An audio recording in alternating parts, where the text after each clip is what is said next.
Assalamualaikum, salam sejahtera dan selamat kembali semula ke channel Abang. Terima kasih sangat-sangat sudi nak dengarkan cerita yang Abang nak sampaikan. Hari ini adalah hari Khamis, bukan hari ini, besok adalah hari Khamis. Jadi cerita ini adalah untuk kita punya hiburan hari Khamis. Jadi sebelum kita mulakan cerita, marilah kita sama-sama berdoa kepada Allah Ta'ala. Semoga Allah panjangkan umur, murahkan rezeki, berikan kesihatan yang baik untuk kita semua, permudahkan segala urusan kita dunia dan di akhirat. Dan semoga Allah memberikan syurga buat mak ayah kita, memberikan keamanan untuk kita satu dunia dan umur yang diberkati. Tanpa membuang masa lagi, Abang akan sampaikan dua cerita yang memang menarik. Abang suka betul cerita kali ini. Abang mulakan dengan A'udzubillahi minasyaitonirrajim. Bismillahirrahmanirrahim. Allahumma salli ala Sayyidina Muhammad wa ala ali Sayyidina Muhammad. Cerita kali ini disampaikan oleh Nani, berlaku dekat satu sekolah dekat Kuching. Sumpah abang cakap, dalam banyak-banyak cerita tentang sekolah, ini adalah antara cerita yang abang suka betul. Abang tak tahu kenapa betul-betul rasa terasa dekat dalam hati. Ceritanya, mulanya cerita. Nani sejak daripada kecil sampailah di sekolah menengah pada waktu tu 2007, dia tingkatan 3, dia memang ada kelebihan untuk nampak benda-benda yang kita semua tak boleh nampak.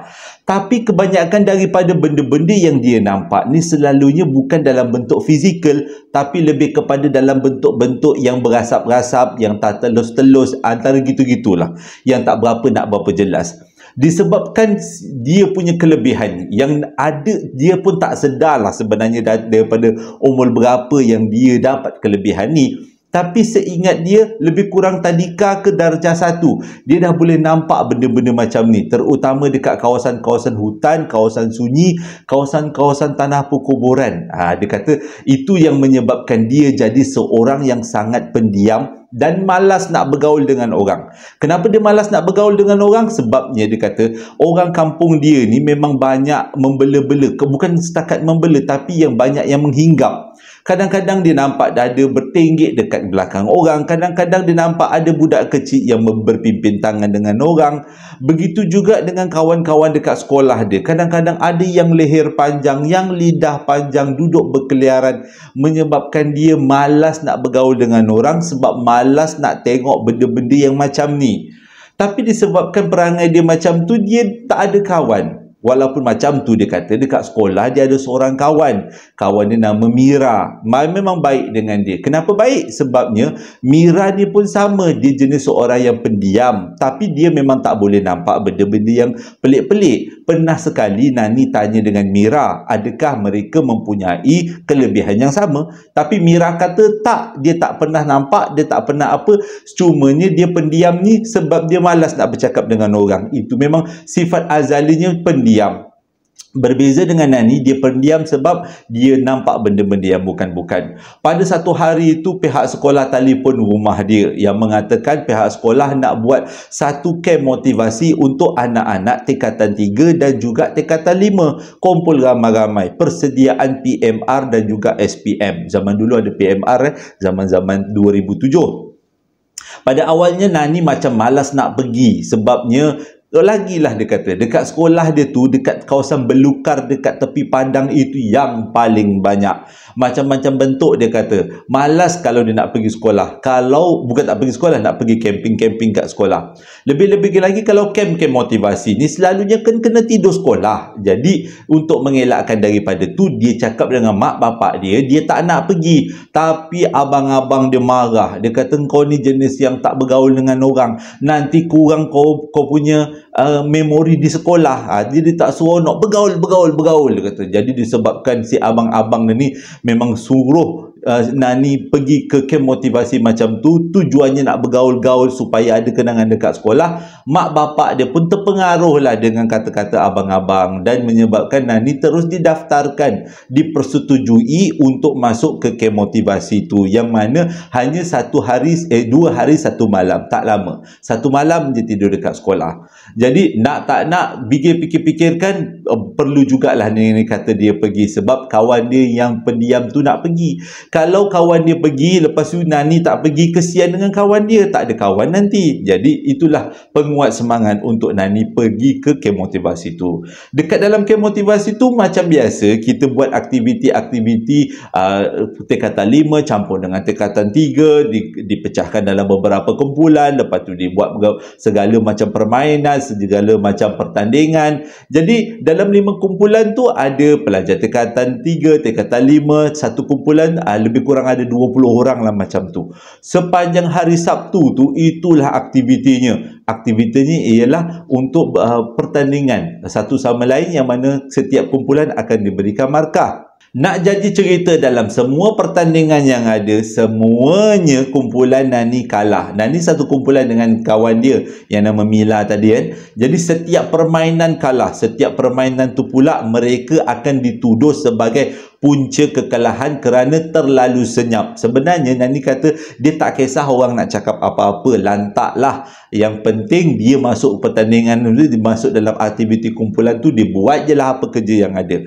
Pada masa yang sama ada juga kawan-kawan yang backup yang kata dia, Nani dengan Mila sebenarnya masuk sekali, join sekali, tapi dah tak ada rezeki untuk menang.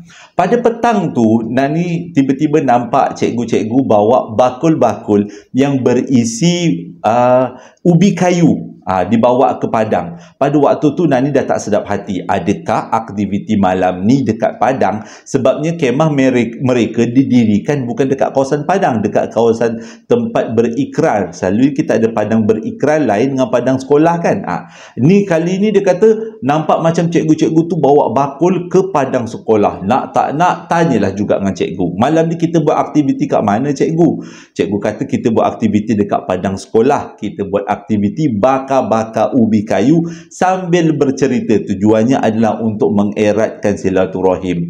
Jadi Nani kata boleh tak kita alihkan tempat, jangan kita buat dekat kawasan Belukar, kawasan padang, sebab padang tu memang dekat dengan Belukar. Cikgu kata tempat itulah yang terbuka. Kalau buat dalam kelas bawa bakor-bakor, nanti terbakar pula sekolah. Nak tak nak biarkan ajalah. Nani kata harap-harap malam tu tak ada apa-apa yang buruk terjadi. Cerita the best tau. Jadi pada malam tu mereka semua berkumpul ikut kumpulan. Sebelum bakar-bakar mereka ada aktiviti-aktiviti ringan. Tujuan untuk silaturahim lah. Habis-habis tu mereka menyalakan unggun api dalam kumpulan. Setiap kumpulan nyalakan unggun api dan setiap pelajar diberikan dengan ubi kayu. Betul kan? Ubi kayu. Jadi semua orang akan bakar ubi kayu sambil-sambil bercerita, sambil-sambil makan. Jadi waktu bakar ubi kayu tu, Nani dengan Mila selalu diejek oleh beberapa orang budak lelaki. Terutama seorang budak lelaki tu yang namanya Sabri. Dia punya mulut memang mulut nak kena cili. Dia asyik tuduh yang mengatakan Mila dengan Nani lah lembab. Sebab itu kumpulan kita asyik kalah saja. Sebabnya Sabri ni memang ada antara atlet sekolah. Dia pun walaupun dia tingkatan 3 tapi dia atlet sekolah yang selalu banyak pertandingan, menang-menang pertandingan. Dengan kata lain, senang menang lah, selalu naik pentas. Tapi kali ni bila satu grup dengan Nani dengan Mila, dia pula selalu kalah. Jadi pada malam tu diorang kena kutuk, kena keji, sampai kan abang-abang senior tingkatan 5 dan cikgu-cikgu tegur lah, janganlah mulut tu jangan jaga sikit, kerana mulut santan binasa. Kerana mulut badan binasa. Tak ada kena-mena dengan santan ni. Jadi lepas habis bakar-bakar ubi kayu tu, dah habis makan, unggun api pun dah lenyap. Masa tu masih lagi awal malam, lebih kurang pukul 11 malam. Jadi cikgu ke abang senior, lebih kurang lah abang senior, salah. Abang senior pun buka lah cerita. Dia kata, kat sini sebenarnya sekolah ni, sewaktu kami bersekolah dekat sini, ada macam-macam cerita seram. Jadi si abang senior tingkatan 5 ni pun ceritalah. Satu dikit cerita pun tak terkesan kat hati Nani. Nani kata dia tak takut pun dengan cerita. Tapi semua cerita yang abang tu cerita memang Nani boleh nampak. Dengan kata lain, dia kata, contohnya, dekat tangga tu ada perempuan yang tak ada kepala. Macam mana tahu ada betul perempuan? Tak tahulah kan. Dia kata ada perempuan tak ada kepala, duduk dekat tangga. Nani tahu, memang dekat situ dia selalu nampak perempuan tak ada kepala. Lepas tu abang tu cakap dekat tandas sekian-sekian, tandas guru sekian-sekian, ada banyak toyol-toyol. Memang betul, Nani memang nampak. Jadi setiap cerita, Nani akan mengiyakan. Daripada satu cerita ke satu cerita, abang tu sampaikan. Selepas abang tu habis sampaikan, dia pun tanyalah dekat setiap orang, ada tak cerita-cerita hantu yang korang alami dekat sekolah ni? Kita cerita tujuannya bukan untuk menakut-nakutkan, tapi untuk meninggalkan kenangan. Jadi daripada seorang pelajar ke seorang pelajar ceritakan kisah seram, sampailah giliran Mila. Jadi abang sini tu tanya, Mila ada tak cerita seram nak cerita? Waktu tu Mila tak menjawab ya lah, tak ataupun ya. Mila hanya menggeleng, angguk geleng-geleng. Dia kata geleng je lah macam tu. Bila Mila geleng-geleng macam tu, terus Sabri gelakkan dia. Cikgu tak payah nak cakap dengan Mila tu, dia tu bisu, kena cakap pakai bahasa isyarat baru dia faham. Waktu tu muka Mila terus merah padam. Lah, dah tengok Mila merah padam, lagilah si Sabri provoke.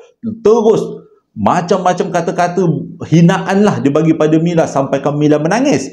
Lepas Mila menangis, Nani waktu tu yang duduk sebelah Mila rasa sakit hati sangat. Rasa macam rasa aku kecepuk budak ni kan, kesedap ni kan, dalam hati lah dia kata. Dalam hati. Tapi abang sini tu tegur lah Sabri, jangan macam tu, mulut tu kena jaga. Dia kata, oh Sabri lagi galak, bagi dia marah, lagi galak, lagi seronok nak cerita. Dia nak ngutuk-ngutuk si Mila. Sampaikan akhirnya tiba-tiba Nani, dia tak tahu mana datang kekuatan dia, keberanian dia, dia angkat tangan. Waktu tu dia, abang sini tu tanya, kenapa Nani angkat tangan? Dia kata, saya nak ceritakan kisah seram apa yang saya nampak. Dia kata, kebanyakan daripada budak-budak sekolah tu, boleh kata semua tak tahu tentang kelebihan Nani, melainkan daripada Mila. Mila saja yang tahu sebab Nani selalu cerita. Waktu Nani angkat tangan, Mila yang tengah menangis terus berhenti menangis. Dia terus ambil tangan Nani, turunkan, jangan cerita, jangan cerita, dia kata. Sebab dia tahu apa yang Nani cakap ni akan menyebabkan seluruh ahli kumpulan tu akan rasa seram dan takut. Nani tetap juga angkat tangan, tetap juga nak bercerita. Lepas tu saya tengok macam tu, Sabri pun cakap lah, ni seorang lagi orang bisu nak cerita. Biarlah cikgu dia nak cerita, dia ingat cerita dia seram sangat. Okey, Nani pun teruslah buka cerita. Dia kata, korang selama ni pernah tak dengar bunyi sesuatu dekat atas bumbung bila sampai kita sekolah petang? Waktu kita nak balik lebih kurang pukul 6, ada dengar bunyi dekat bumbung kan? Semua kata, dia kata dekat tingkat 3 bunyi bumbung. Sebenarnya dekat atas bumbung tu ada seorang lelaki yang leher, yang kepalanya lonjong panjang sampai ke langit. Dia yang akan menghentak-hentakkan kepalanya ke bumbung sekolah. Senyap semua budak. Senyap macam, betul ke cerita ni? Nani sambung lagi. Sebenarnya dekat atas bangunan bangunan kedua, dekat tingkat kedua, ada seorang lelaki yang duduk merayau dekat situ. Dia tinggi dan rendah. Maksudnya, sekejap dia tinggi, sekejap dia akan jadi rendah. Dia punya bentuk badan akan berubah-ubah. Kalau tak percaya, setiap kali jam sekian-sekian, korang akan dengar macam orang pintu terbuka dengan tertutup. Betul? Dialah yang buat. Dialah yang buka dan tutup pintu. Sekali lagi budak-budak dah senyap. Yang perempuan-perempuan mula dah merapat-rapat. Apa yang Nani ceritakan berdasarkan apa yang dia nampak. Okey. Jadi dia sambung lagi. Dia kata, okey, cerita yang ketiga, sebenarnya dekat kawasan tandas, dekat depan kawasan tandas, ada seorang perempuan yang memang mendukung anak dekat situ. Dia yang jaga tandas tu. Mungkin dulu situ rumah dia, dan dia bukan roh, tapi dia adalah makhluk alam sebelah yang menjaga tandas tu. Jadi berhati-hati kalau budak-budak lelaki nak lalu tandas tu, perhatikan jangan sampai disekodeng dengan benda tu. Waktu tu budak lelaki pula senyap. Dah senyap semua, termasuk dengan abang-abang senior, semua dah ketakutan. Waktu itulah Sabri Sabri menjerit. Sudahlah ni Nani, kau ni kalau buat cerita dengan nombor satu, menakut-nakutkan orang. Kau ingat kita orang ni takut dengan cerita kau. Setakat cerita budak-budak ni tak ada siapa lah yang takut. Nani pandang aja Pak Sabri. Dia kata, tunggu dulu, aku akan beritahu cerita yang selanjutnya, dia kata. Dan dia kata, dekat padang ni, dekat kawasan belukar belakang ni, penuh dengan makhluk-makhluk yang memandang kita. Ada yang kecil, ada yang besar, ada yang terbang, ada yang bermuka merah, ada yang tak ada badan, ada yang tak ada kepala. Contohnya dekat hujung tu, dia kata, dekat kumpulan yang pertama, ada satu manusia dengan bentuk badannya seperti bungkus-bungkusan, cuba untuk mengacau-ngacau sewaktu mereka tengah bercerita sambil membakar ubi kayu. Semua orang waktu tu dah pandang kat grup satu. Dandanlah pada waktu tu memang mengikut kata Nani, benda tu tengah melanggar-langgar budak tu. Melanggar-langgar budak-budak yang dalam grup satu sampai ke budak grup satu tu menjerit-jerit. Memang Nani nampak, tapi kebanyakan daripada budak ingatkan itu adalah secara tak sengaja. Jadi ada yang percaya, ada yang tak percaya. Dah mula ketakutan. Grup Nani tu semua dah jadi senyap. Sekali lagi pada waktu tu Nani cakap, Nani sambung, dan di dalam padang ni sebenarnya penuh dengan makhluk-makhluk yang memang tak suka untuk kita duduk berkumpul ramai-ramai bercerita. Lebih-lebih lagi kalau kita bercerita tentang mereka. Macam cakap diri sendiri kan, bercerita pasal mereka, mereka akan hadir, datang dekat kita, dan mereka nak dengar adakah cerita yang kita sampaikan tu rekaan atau benar. Waktu tu budak-budak perempuan dah menggelitat lah dalam grup tu. Hara budak-budak lelaki, takut. Waktu tu juga Sabri bangun. Baru Sabri bangun, dia menjerit dekat si Nani, engkau kalau nak buat cerita lebih baik kau belah daripada sini. Aku tak takut dengan cerita kau, setakat cerita yang dibuat-buat. Waktu tu Nani, dia kata perasaan dalam badan dia tu rasa bengkak sangat. Dia buat cerita tau. Yang ni dia buat cerita. Dia pun pandang dekat Sabri, dia kata, kau tahu tak dekat belakang kau ada siapa? Dekat belakang kau ada seorang nenek tua yang tinggi, lebih tinggi daripada kau. Mukanya hodoh terkopek-kopek. Tangan dia cukup panjang. Kukunya tajam-tajam. Dia tengah nak cekik leher kau. Matilah kau. Waktu tu Nani betul-betul menjerit ke arah Sabri sampai ke semua orang yang ada kat padang diam. Sebab nampak Nani seolah-olah macam dirasuk. Sebenarnya dia kata dia tak ada rasuk. Dia buat cerita. Dua-dua dia tengah berdiri ni melawan. Sabri kata, mana orang cekik tu? Mana orang cekik? Aku tak rasa apa pun. Gitu. Nani bangun. Kau jaga mulut kau. Dia tengah nak cekik kau. Kau matilah lepas ni. Waktu tu Nani cakap macam tu, semua satu padang dah senyap. Tiba-tiba Nani tergamam. Sebab betul-betul dekat belakang Sabri muncul seorang nenek tua yang tangan dia tengah nak cekik Sabri. Waktu tu Nani dah terdiam. Dia sebenarnya buat cerita tau. Dia bercakap, memang mereka cerita je yang pasal Sabri ni. Dia terduduk, dia terdiam, dia tak tahu nak cakap apa. Sabri pula dah berdiri. Tiba-tiba Sabri macam dia tak selesa tau kat leher dia. Apa hal ni kat leher aku ni? Apa hal kat leher aku? Pada waktu tu Nani nampak benda tu tengah mencekik leher Sabri. Tiba-tiba Sabri terus hilang nafas. Dia jatuh badan dia. Tolong, ada orang cekik aku, ada orang cekik aku. Mula-mula budak-budak diingatkan Sabri ni main-main. Sebabnya, iyalah takkanlah apa yang Nani cakap betul-betul terjadi. Yang apa Nani nampak, betul-betul ada seorang nenek tengah cekik leher Sabri. Dia dah terdiam pada waktu tu. Sabri dah menjerit-jerit, melolong-lolong. Sampai ke semua orang jadi huru-hara dekat padang tu. Nani dah terdiam dah dengan Mila. Kawan-kawan semua dah menjauhi Nani dan menjauhi Sabri. Semua dah dalam keadaan ketakutan. Jadi diorang semua nak bawa Sabri ni pergi ke dalam surau. Sabri meronta-ronta pada waktu tu. Dia seolah-olah macam kerasukan. Ramai orang cuba pegang dia tapi terlepas daripada pegangan. Dan cikgu-cikgu arahkan supaya Sabri diusung ramai-ramai untuk dibawa ke dalam surau.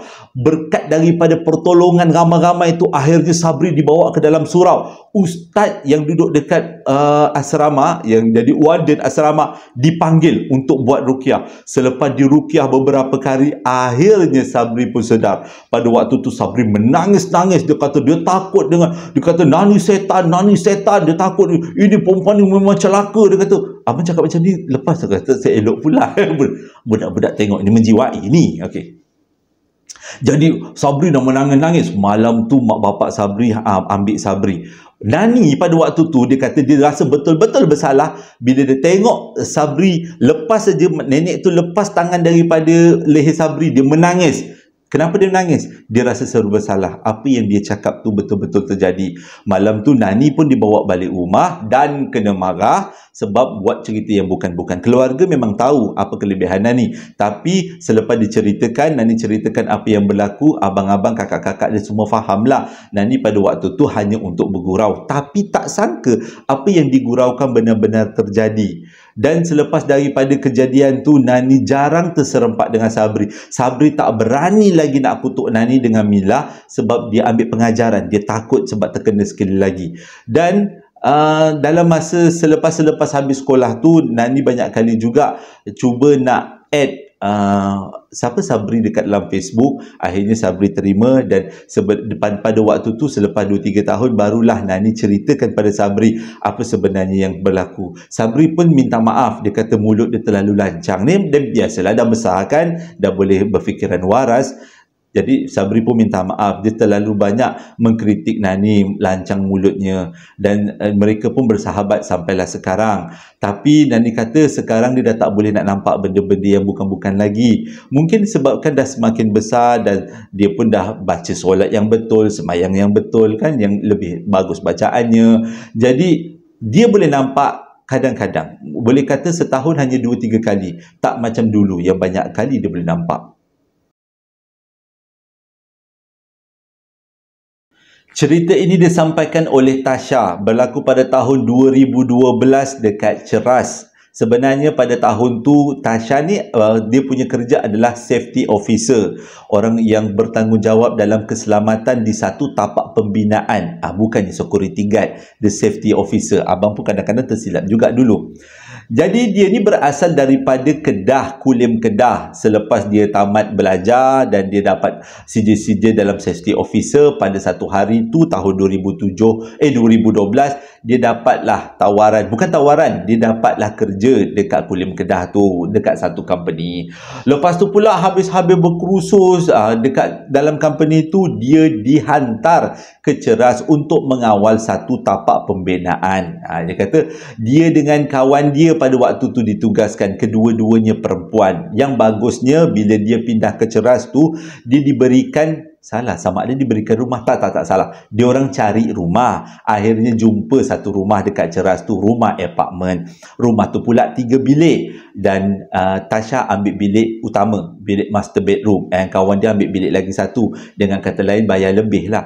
Untuk minggu pertama duduk rumah tu memang tak jadi apa-apa. Aman damai, kata Tasha. Dia pada awal-awalnya tak masuk kerja lagi. Dia banyak habiskan masa membeli keperabot, membeli barang-barang keperluan rumah dalam minggu-minggu pertama. Memang diberi kelonggaran oleh pihak syarikat. Dalam minggu kedua barulah si Tasha ni masuklah ke dalam site, orang kata tapak pembinaan. Jadi sebagai seorang safety officer, dia perlu menjalankan tugasnya sangat ketat kerana ia melibatkan keselamatan orang. Kalau dia salah ambil keputusan, menghempap bangunan tu dekat badan pekerja, tak kenyanya dia kena buat report, bahaya. Jadi dia pun fikir, kenalah buat. Kalau kena garang-garang lah, kalau kena marah-marah lah, dia kata. Sebab niat dia adalah untuk keselamatan semua orang yang ada di tapak pembinaan. Tapi rupanya tindakan dia telah memberikan satu perasaan tidak sedap hati di kalangan pekerja. Ada seorang je lah, dia kata selalu pangkat kakak lah. Kakak tu macam pandang slack dengan dia. Selalu macam setiap kali Tasha bagi arahan ke apa-apa, dia pandang dengan mata tajam macam. Ada juga Tasha dengar kakak ni memang tak suka dengan dia. Ada juga orang beritahu pada Tasha yang kakak ni kalau silap hari bulan, kakak tu cakap kalau silap hari bulan aku santau si Tasha ni. Satu hari tu Tasha bangun tidur. Entahlah kenapa hari tu dia rasa badan dia tak sedap. Dia dah duduk rumah tu lebih daripada 2 minggu ke 3 minggu macam tu lah. Masuk ke 3 minggu, 4 minggu. Rumah tu okey je, tak ada masalah pun, tak ada apa-apa pun kita. Cuma adalah sikit-sikit gangguan gitu-gitu je lah, dia kata. Tak adalah apa sangat. Okay. Jadi pada satu hari tu dia bangun tidur, leher dia sakit. Sampaikan leher dia tak boleh nak bergerak. Mungkin dia salah tidur sebab salah bantal. Pergi klinik, doktor bagi ubat sapu, lepas tu doktor bagi alat sokongan leher. Dia pun balik rumah tapi dari hari ke hari dia punya sakit leher tu makin tak membaik. Macam tu juga sampaikan kualiti kerja dia terganggu. Banyak kawan-kawan dia mula memberitahu yang Tasha ni dah memang culas dalam kerja. Kadang-kadang tertidur, kadang-kadang merapu-rapu. Memang Tasha tahu dia dah tak selesa nak bekerja. Dia tak tahulah kenapa sakit leher dia ni memang lain macam sakitnya. Pada satu malam tu tengah Tasha tidur, waktu tengah malam tiba-tiba dia dengar macam ada orang dekat ruang tamu. Dia pun keluarlah, dia ingatkan ada orang kawan-kawan dia yang belum tidur ke, ada kawan dia kan, ada orang datang rumah ke. Sebab dia dengar memang tapak kaki orang berjalan, macam orang bergerak ramai-ramai dekat dalam rumah. Bila dia tengok dekat ruang tamu, tak ada orang, rumah apartmen tak ada orang. Senyap dia masuk dalam bilik. Malam keduanya kena pula. Kali ni tombol pintunya macam digegar-gegarkan. Dia buka, tengok tak ada orang. Malam ketiga dan malam-malam seterusnya, setiap malam dia kena ganggu. Yang paling teruk dia kata dia kena ganggu dekat kawasan dapur. Orang buka pintu peti ais, tutup pintu peti ais, nyalakan api, tutup nyala api. Kadang-kadang bau gas, kadang-kadang ada orang bercakap. Yang pelik sekali, ada budak-budak yang berlari dekat dalam rumah. Tak tahu datang dari mana, buka aja, kalau keluar daripada bilik tengok tak ada apa-apa. Jadi tak puas hati, si Tasha ni tanya dengan kawan dia satu hari tu. Tanya dengan kawan dia, kau rasa tak ada benda-benda pelik dekat rumah ni? Rupanya kawan dia pun mengalami benda yang sama. Jadi dengan kata lain, bukan pada Tasha je, pada kawan dia pun mengalami benda pelik-pelik. Jadi setiap malam, sejak daripada tu, mereka semua lepas saja habis makan, masak, makan, terus masuk dalam bilik, tak akan buka pintu bilik. Sepanjang malam dia akan dengar bunyi budak berlari, orang bercakap, bunyi tombol pintu digegar-gegarkan. Sampaikan ada ketika-ketika malamnya Tasha rasa menangis, dia tak boleh nak tidur, dia terlalu ketakutan. Dan ada ketika-ketikanya mereka tidur sebilik sebab gangguan yang mereka alami pada setengah malam terlalulah dahsyat. Sampaikan macam ada orang menjerit, orang lelaki menjerit dalam rumah. Tiba-tiba kita tengah tidur, tak huru-hara. Itu yang menyebabkan banyak malam mereka terpaksa tidur satu bilik sama. Sebab untuk menyokong kekuatan keberanian satu sama lain. Pada satu hari itu, mereka lebih kurang awal malam lah, Tasha dengan kawan dia bercadang tak nak masak lah, sebab dah tak ada selera nak masak. Dan dia orang rasa macam rumah tu memang cukup menakutkan. Dia orang pun turun lah, katanya nak beli makanan, makan dekat kedai yang ada dekat bawah. Bila sampai dekat bawah, makan. Sebelum makan tu, dia orang berdua menangis. Macam dia orang diganggu dari segi emosi juga tau. Jadi dia orang dua menangis. Kita nak jadi apa ni? Kita ni dua-dua berasal daripada Kulim, jauh. Nak berhenti kerja, takut tak dapat kerja lain. Ni baru mula kerja, nak buat macam mana, nak kena hadap benda ni semua, nak cari rumah lain memang tak sempat sebab kita bekerja Sabtu Ahad pun kadang-kadang bekerja safety officer kan ada orang tercocok bangunan ke, tercocok pi, apa benda bahaya kan. Jadi tak nak kena bekerja, dia kata nak buat macam mana, cerita sambil makan, sambil menangis ni, mengenang nasib. Habis makan, mereka berdua pun keluar daripada kedai, sebab kedai tu terletak dekat bawah apartmen tu je. Keluar daripada kedai dan diorang pun terberhenti bila diorang nampak, diorang memandang ke arah rumah mereka yang terletak di tingkat 8. Bila nampak, pandang aja ke arah rumah mereka, mereka nampak banyak sangat benda-benda hitam dekat tingkap. Berpelukan Tasha dengan kawan dia, menangis. Macam mana kita nak menghadap ni? Kita tak ada saudara mara dekat sini. Kita dah tak nak kita kena bergantung satu sama lain. Menangis dulu, tengok banyak hantu dekat sini. Sekarang pun satu. Sedap mulut. Banyak benda-benda gaib dekat situ. Menangis dulu, lepas menangis berpeluk-peluk, naik lah lift sampai masuk rumah, buka pintu rumah. Angin, rasa macam angin busuk tau. Angin busuk keluar daripada rumah tu. Rumah tu jadi suram, dah ketakutan. Malam tu tidurlah berdua, dah takut sangat dan macam ni. Jadi esoknya diorang ambil keputusan untuk bercuti. Sebabnya kena cari penyelesaian, cari rumah ke, cari apa ke. Jadi pada hari itu Tasha telefon mak ayah dia, mengadulah dengan apa yang berlaku. Pada lah hari yang sama juga mak bapak Tasha sampai dekat rumah rumah tu. Bila masuk dekat rumah tu, ayah dia cakap nak kita buat solat hajat dekat dalam rumah ni. Buat semayang maghrib dulu, lepas semayang maghrib buatlah nak solat hajat. Waktu nak solat hajat dengan semayang maghrib tu, bapa dengan mak dia kena ganggu banyak kali sampai mak dia mengibas-ngibas telekung. Dia kata rumah ni memang lain macam, keras lain macam. Ada benda-benda tarik. Bayangkanlah tengah-tengah nak semayang telekung, mak dia kena tarik tak tahu dengan siapa. Bapa dia baru nak angkat takbir kena lempang pula. Sampaikan bapa dia terpaksa azan dulu. Gangguan yang ada dalam rumah tu memang anak dia tak menipu lah. Memang lain macam. Tapi dapat juga diselesaikan semayang sampai habis. Malam tu mak bapak dia dan Tasha dan juga kawan dia kena ganggu kau punya. Mak bapak dia tidur satu bilik, Tasha dengan kawan dia tidur satu bilik. Pada malam tu mak bapak dia, Tasha dengar daripada bilik sebelah huru-hara. Bila dia pergi ke bilik mak bapak dia cakap kita orang kena ganggu tengah nak tidur. Kain kena tarik, rambut kena tarik, hara jadinya. Jadi Tasha pun cakap dah sebenarnya Tasha memang kena teruk sangat. Leher ni masih lagi pasang benda alah ni, masih pasang alat penyokong ni walaupun ada kat sebulan ni. Tasha pun beritahu setiap malam dia akan rasa kepalanya ditunjal-tunjal. Macam ada orang tolak-tolak kepala dia. Dia punya selimut, baju akan ditarik-tarik. Lepas tu belakang badan dia macam ada benda panas, macam api dia kata. Itulah gangguan-gangguan. Mak bapak dia pun mengalami gangguan yang lebih kurang sama dengan Tasha sepanjang malam tu. Jadi bila besok paginya bapak dia kata, abah dah kontak dengan satu kawan dekat satu tempat namanya Sungai Buaya. Kita pergi sana, kita berubat dekat sana. Abang tak tahu Sungai Buaya tu kat mana, tapi kalau dia tahu, beritahu kat bawah. Dia kata kat sana ada satu ustaz. Jadi pergilah dia orang ni berubat dekat ustaz Sungai Buaya tu. Jadi ustaz buaya tu, ustaz buaya ustaz tu tak buaya, ustaz Sungai Buaya tu cakap bila dia berubat-ubat, dia kata ini kena mandi dengan air daun bidara segala macam lah. Rupanya semuanya berpunca bila ada orang hantar santau pada Tasha. Santau tu pula berbentuk makhluk-makhluk gaib. Bila santau tu datang ke rumah Tasha, dekat dalam rumah Tasha tu, jiran sebelah tu memang membela.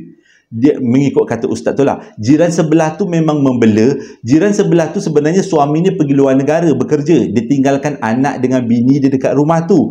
Dia takut anak dengan bini dia apa-apakan, jadi dia bela. Macam tu dia bela. Dan bila Tasha masuk rumah tu, ada santau datang menginggap kat badan Tasha. Santau Tasha tu berentam dengan hantu rumah sebelah. Dia bukan berentam, dia macam berkawan-kawanan, bermain-main. Sebab itu setiap malam Tasha dengar macam ada orang berborak-borak. Agaknya orang sebelah jumpa, "Hey, kita ni, aku santau, kau siapa?" "Oh, aku penunggu," dia kata. Agaknya berborak macam tu lah. Itu yang tiap-tiap malam tu dengar macam ada orang borak, macam ada budak-budak bermain, macam ada orang memasak. Sepanjang malam dia dengar macam tu.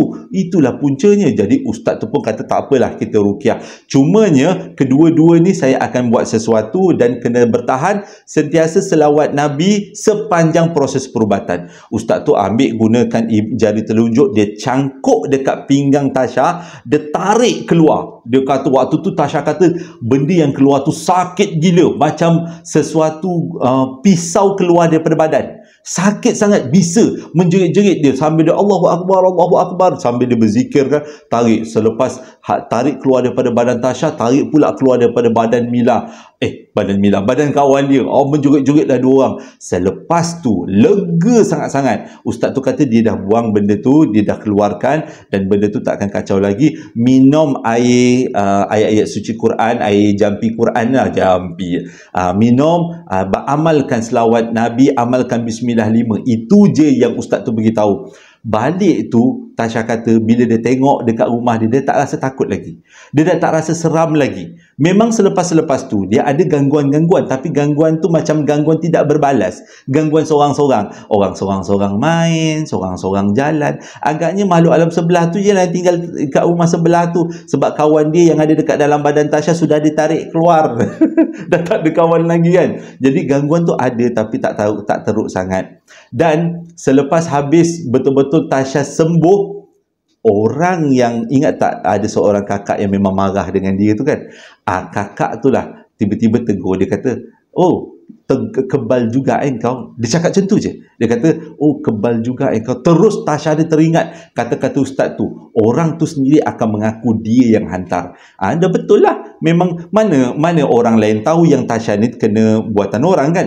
Hanya orang-orang yang menghantar dan orang yang mengubati saja. Tapi kakak tu boleh tegur, oh kebal juga kau. Dia cakap macam tu je. Terus Tasha kata lepas tu dia terus resign, berhenti kerja, cari kerja lain, balik kampung. Dia dengan kawan dia balik kampung dekat Kulim. Lepas tu dapat semula kerja kat KL, tapi bukan kerja company yang sama, kerja company yang lain.